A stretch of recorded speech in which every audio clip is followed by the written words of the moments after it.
Good morning students. Welcome to offline classes for 8th standard. In previous part 2 we have discussed about effects of forces. So we different kind of effects, that is what the force can change the motion of the object and force can change the shape of the object. So those effects we have discussed in detail in part 2. In part 3 we are going to discuss about what are types of forces. So types of forces. There are mainly two types of forces are there. Okay, one is contact forces and second one is what are non-contact forces. So there are mainly two major forces are there.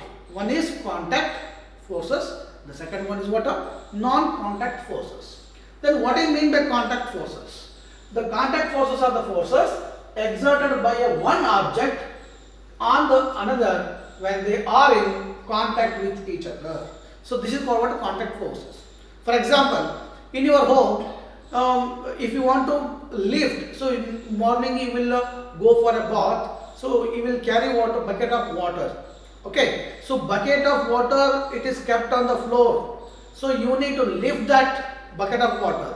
So right, so you will apply a force on that bucket of water, right? So that is what, there is a contact between you and the bucket. So this is what contact forces. Understood? This is one example. So there are two major contact forces are there. That is one is what a muscular force, another one is what the force of friction. So there are two kinds of contact forces. That is what a muscular and the force of friction. Next one is what the non-contact forces.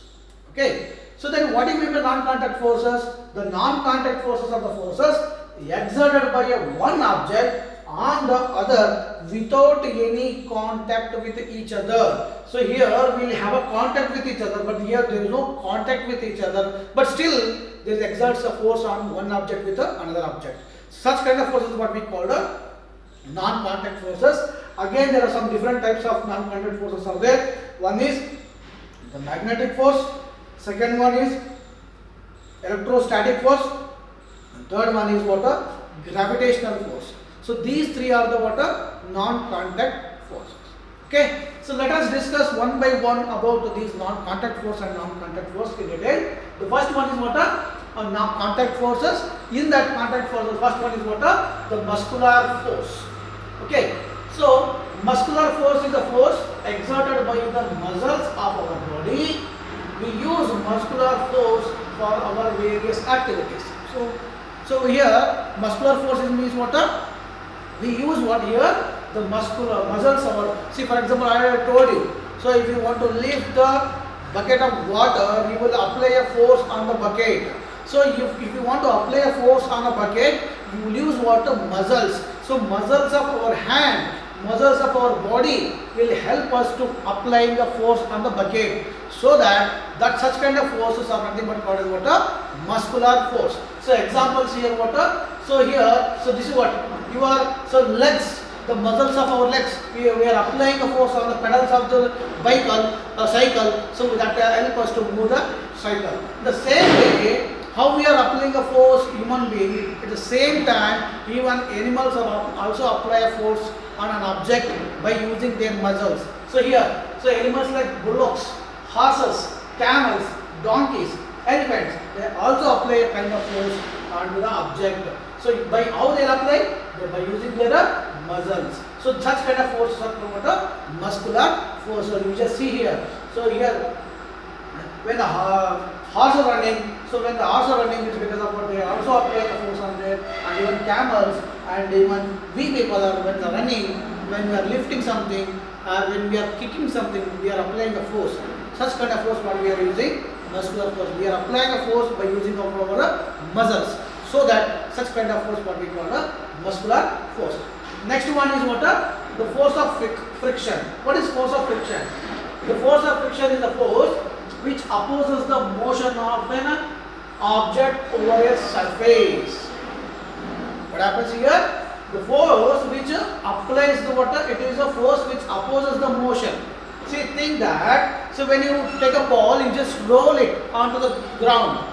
It is moving and moving and finally somewhere it stops. Why it stops?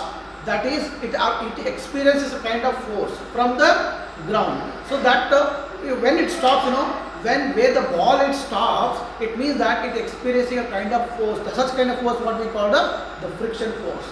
A ball is rolling on the ground, gradually slows down and comes to the rest due to force of friction. When it stops, it means that it's experiencing kind of force. Means why it stops? It is experiencing a kind of force. What kind of force is experiencing? That is friction. What is friction here? Friction stops the motion of the object. That is called what? The force of friction. Example: if we stop pedaling a bicycle, it gradually slows down and comes to stop due to the force of friction. When you keep rolling, when we keep applying a force, muscular force we are applying. When you stop rolling it, when you stop applying a force on the pedals, what happens? The cycle starts coming slow down. Why? Because it is experiencing what? The kind of force. What kind of force is experiencing? That is called what? The friction force. Majorly what is meaning of friction force here? Friction force is a force which opposes the motion of the object. Such kind of force what we call the friction force. Okay, so these are the two types of contact forces. We'll go for the next one. That is what? Non-contact forces. What is non-contact forces? That already we know that the force which exerted on one object with the other object without any contact. Such kind of forces are called the non-contact forces. Here there are three important types of non-contact forces are there. Among them, first one is what? The magnetic force. So magnetic force is the force exerted by the magnets. So here you just see this is one magnet and this is another magnet. So these two magnet exerts a kind of force. Such kind of force what we call here the magnetic force. Example: the force of attraction and repulsion between the two magnets. A force exerted by a magnet on a piece of iron or a steel. So you just see here. So this is one magnet and this is another magnet. So here every magnet is having what? Two poles. One is south pole and one is what? North pole. So always this end of the magnet exerts kind of force of attraction. Even this magnet is also exerts a force of attraction. But these two are non-contact with each other. Such kind of force what we call the non-contact force. And even you just see here, take a magnet and you just put a iron nails, and what happens here? The magnet try to attract it will attract the nails. So why it is attracted? Because this magnet exerts a force onto the nails. What kind of force it exerts on the nail? That is the force of attraction. Such kind of force what we call here the magnetic force. Understood? We'll go for next non-contact force. That is what? Electrostatic force. Electrostatic force is a force exerted by a charged body on the other charged or uncharged body. You just see here. You just take a comb, you just roll it on your head, and finally you just keep onto the ground, finally keep onto the table where it contains what? A piece of papers. What happens? It start attracting. So this kind of force what we call the electrostatic force. Why? Because why it is start attracting? Because there is a charge is present inside it.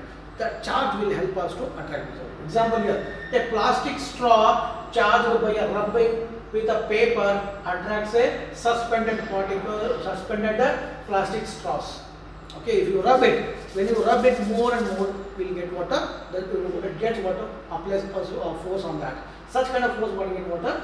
Electrostatic force. Remember, a plastic straw charged by a rubbing with a paper repels a suspended plastic charged by rubbing with a paper. This is also one example here. When you comb your hair continuously, it gets kind of charged. And when you just piece of paper, what happens? It will try to attract. So why it get attracted? Because when you comb your hair, it gets charged. There is a kind of force will get generated in the comb. That kind of charge which is generated in the comb, it will try to attract the piece of papers. Such kind of force is what we call the electrostatic forces. Okay. Last one, called what? Gravitational force. Gravitational force is a force exerted by the earth on all the objects. It pulls all the objects towards the earth. So gravity, for example, take a ball, you just throw it above the earth. what happens? The ball again comes down. Why this comes down? Because the earth exerts a force onto the object, so that the earth pulls the object, which is whatever you throw onto the earth. What happens? The earth pulls down. So why? Because the earth, it exerts a force onto the object. Such kind of force is called a gravitational force. Example, a coin or a pen falls down when it slips off your hand. So whenever your pen is holding, when you slip down, what happens? It falls down. It's because of what? The pen exerting a force from the earth. And a ball thrown upward again falls down. Leaves and fruits falls to the ground when they get detached from the plant. See here, fruits from the tree, when it detach, or the leaves from the tree detach, they falls down. Instead of going up, they falls down. Why? Because they experiencing kind of force from the earth. What kind of force is experiencing? That's called a gravitational force. Then water in the river flows downwards. So here you might be see that falls. When you falls, the water is coming down instead of going up. Why? The water is not going upward. They are coming downward. Why? Because of water, the gravitational force. Okay. So this is about water, the contact and the non-contact forces. That is what types of forces. One is a contact force, another one is a non-contact force. So by this, all the related force topic is come to the end. The next class we will discuss about water pressure. Okay. Thank you.